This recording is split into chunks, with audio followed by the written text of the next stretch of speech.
안녕하세요, 삼탈모 회원 여러분, 모모코주부입니다.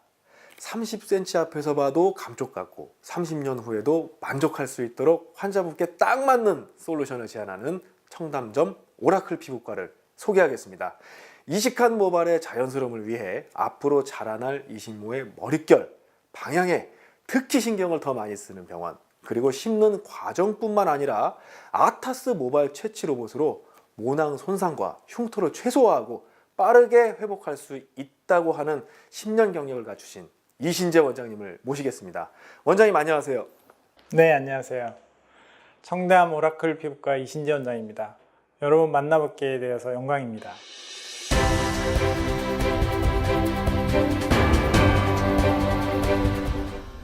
이 원장님께서는 이 수술 경력이 10년 동안 무려 1000번이 넘으신다고, 뭐 이 정도면 우리가 흔히 이게 베테랑이라고 하지 않나요?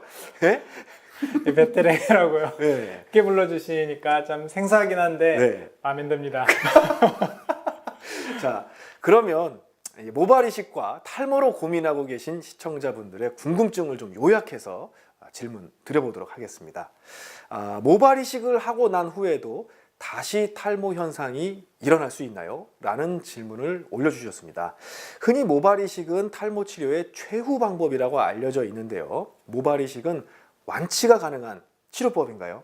네, 이 질문은 이식 후 한 달 후에 일시적으로 탈모가 일어나는 현상을 얘기하는 건 아닌 것 같습니다. 이식 후 탈모가 일어난다는 말은 이식된 모발 이외에 기존의 모발이 탈모가 일어나는 것을 의미합니다. 그래서 이식 후의 모습보다는 미래에 더 탈모가 진행될 가능성을 항상 염두에 두어야만 합니다. 이런 부분도 사람에 따라서 차이가 있습니다. 우선 탈모 치료나 관리를 잘 해서 탈모 진행을 최대한 막아야 합니다. 그렇지만 탈모 진행을 완전히 막는다는 것은 현재로서는 한계가 있습니다. 실제로 이런 한계를 경험하시는 분들도 많이 계시고요. 아유, 그렇군요. 다음 질문 계속해서 드려보겠습니다. 모발 이식 수술 흔적이나 채취 흉터 이런 것들은 어떻게 관리하나요? 라고 질문해 주셨는데요. 이 수술 후 회복하는 동안 일상생활에 제약이 있는 것으로도 알고 있는데 이 회복 기간과 어떻게 이식모를 관리하는지 좀 답변 부탁하겠습니다. 네. 이식 후 이식모의 관리는 생각보다 간단합니다. 핵심 사항은 이식된 모발이 생착될 때까지 빠지지 않게 조심하는 것입니다. 생착 기간은 보통 10일 정도로 잡고 있으니 이 기간 동안에 긁는다던가 심하게 비비면 안 되겠죠. 회복 기간도 이 생착 기간과 동일하다고 보시면 되는데요. 일상생활은 수술 다음날 바로 가능하십니다. 수술 후 주기적으로 병원을 방문하여 이식 부위 모낭염을 관리하거나 모낭 생착이나 탈모를 돕는 관리를 받으시면 도움이 되시리라 생각합니다. 네, 다음 날부터 일상생활이 가능하다니 이게 정말 놀랍습니다. 그렇다면 이식모의 양, 이건 또 어떤 기준으로 판단하는지 또 질문을 주셨습니다. 저희 삼탈모 카페 글 중에는 5,000모 넘게 채취했다는 어느 환자분의 후기 글도 봤었는데 이 채취하는 기준 무엇인가요? 이식량은 두 가지로 산정하는데요. 모낭수와 모발수입니다. 대개는 모낭수의 2배가량의 모발수로 생각하고 있는데요. 이식 전에 채취 모발을 정확하게 산정할 수 있는 방법은 FUE법이고요. 절개법은 대략적인 채취량만을 산정할 수 있습니다. 한 번에 채취할 수 있는 모발량은 공여 부위 모발 밀도나 피부 특성에 상당히 중요한 변수라서 누구나 5,000모를 채취할 수 있는 것은 아닙니다.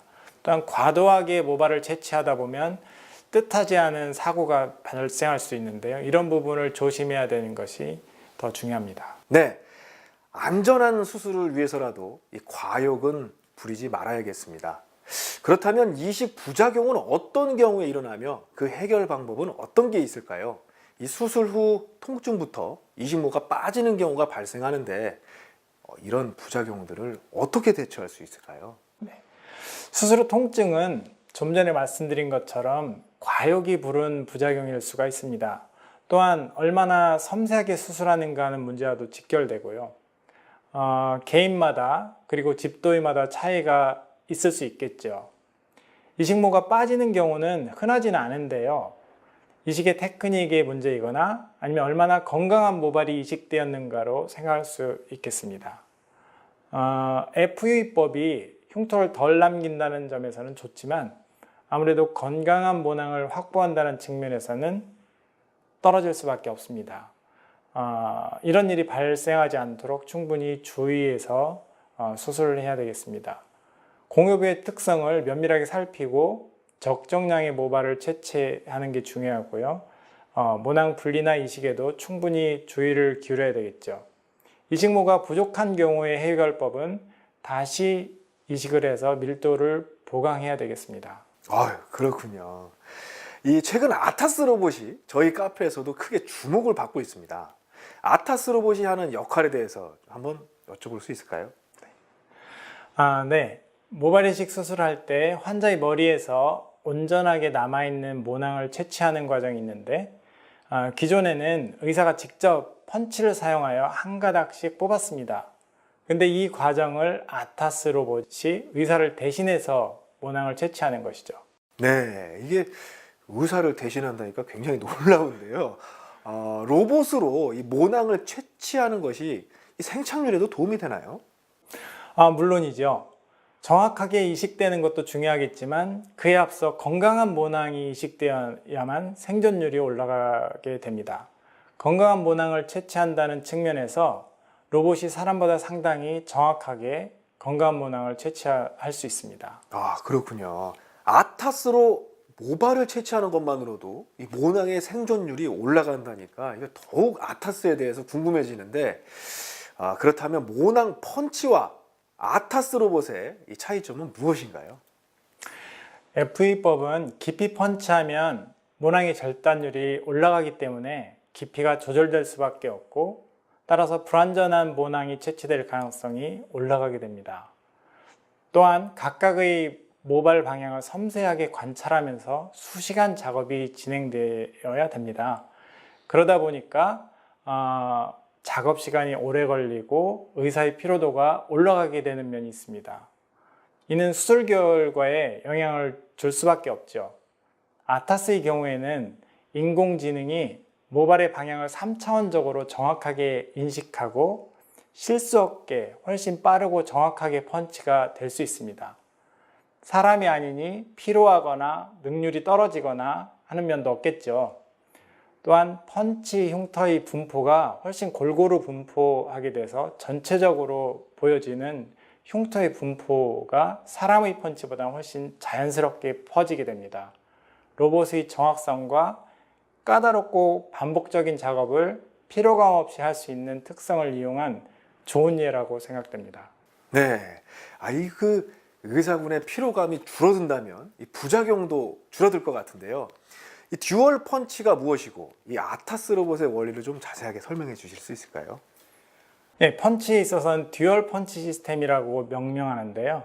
날카로운 펀치로 피부의 질긴 부분만 얕게 펀치하고 다음으로 둔탁한 펀치로는 더욱 깊숙이 펀치함으로써 모낭의 절단도 방지하고 뿌리까지 안전하게 채취하게 되는 것이죠.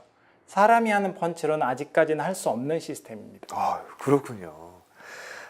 보통 탈모는 이 정수리와 이 헤어라인에서 진행되는데 뒷머리뿐만 아니라 이 옆머리도 탈모가 진행이 안 되거든요. 그래서 이게 스타일을 낼 때 윗머리를 일부러 이렇게 풍성하게 하기 위해서 이게 정말 많은 시간을 투자해요. 이 모발 이식을 하기 위해 채취하는 부위를 이 옆머리에서도 좀 채취를 하면 이게 균형도 잘 잡히고 좋을 것 같은데 원장님 어떻게 생각하세요? 네, 좋은 생각입니다. 저희 오라클 피부과는 뒷머리뿐만 아니라 옆머리에서도 채취를 합니다. 안전한 공여부로는 당연히 옆머리 모발도 포함되기 때문에 이 부분을 이용하지 않는다는 것이 좀 아깝죠. 보통 옆머리에서 채취를 하지 않는 이유는 이 부위에 혈관과 신경이 많이 지나가서 자칫 실수할까봐 그래서 그런지도 모르겠습니다. 하지만 충분한 경험과 정확한 수술로 문제가 되지 않습니다. 그렇군요. 이도 원장님께서 이렇게 자세히 설명해 주셔서 이 궁금증이 많이 풀렸습니다. 끝으로 이 탈모로 고민하고 계신 분들께 좀 한 말씀 부탁드리겠습니다. 네. 모발 이식이 시기에 대해서 문의하시는 경우가 많이 있습니다. 첫째, 탈모가 시작될 때 내가 장차 대머리가 되는구나 라는 스트레스와 공포가 있습니다. 하지만 이때는 나만이 인지할 수 있는 시기죠. 이때 수술보다는 약물 치료나 관리로 탈모 진행을 최대한 늦춰주는 것이 중요합니다. 하지만 탈모가 진행되어 이마가 넓어지거나 전체적으로 탈모 부위의 모발이 가늘어져서 누구라도 나의 탈모를 알게 되는 경우는 다릅니다. 약물 치료나 관리도 계속 해야 되겠지만 이것만으로는 한계가 있기 때문에 수술을 고려할 시기라고 생각합니다. 둘째, 수술을 하게 된다면 어떻게 해야 될까요? 당연히 넓어진 이마를 교정하는 문제가 중요합니다. 하지만 전체적으로 모발이 가늘어지고 제품이 도움 없이는 스타일이 되지 않는 경우, 이 경우의 모발도 고려해야 됩니다. 게다가 앞으로 기존의 모발이 탈모가 진행될 가능성이 있는데 이걸 염두에 두는 것도 굉장히 중요한 부분입니다. 따라서 헤어라인 부분만 교정하기보다는 전체적인 헤어스타일과 향후 탈모가 진행될 경우를 대비한 상담과 수술 계획이 반드시 필요하다고 생각됩니다. 말씀 감사합니다. 혹시 저희 그 삼탈모 회원분들께 특별한 혜택을 제가 좀 부탁드려도 될까요? 네. 10년간 모발 이식 수술과 탈모 치료를 해오면서 공통적으로 환자분들이 원하시는 게 있었습니다. 첫 번째는 환자분이 원하시는 최상의 결과와 두 번째는 혜택 부분인데요. 최상의 결과에 대해서는 염려하지 않으셔도 된다고 말씀드릴 수 있습니다. 그리고 두 번째 혜택 부분에 대해서는 저희 청담 오라클 피부과에 오셔서 저와 충분한 상담을 하시고 최대한 환자분께 맞춰드릴 수 있도록 부담을 최소화해서 맞춰드리겠습니다. 부담 갖지 마시고 언제든 찾아와 주십시오. 네, 원장님 감사합니다. 이렇게 바쁘신 와중에 이렇게 질문에 성심성의껏 답변해 주셔서 다시 한번 감사드립니다. 네, 감사합니다. 오늘은 여기까지 하겠습니다. 시청해 주신 여러분 감사합니다. 감사합니다.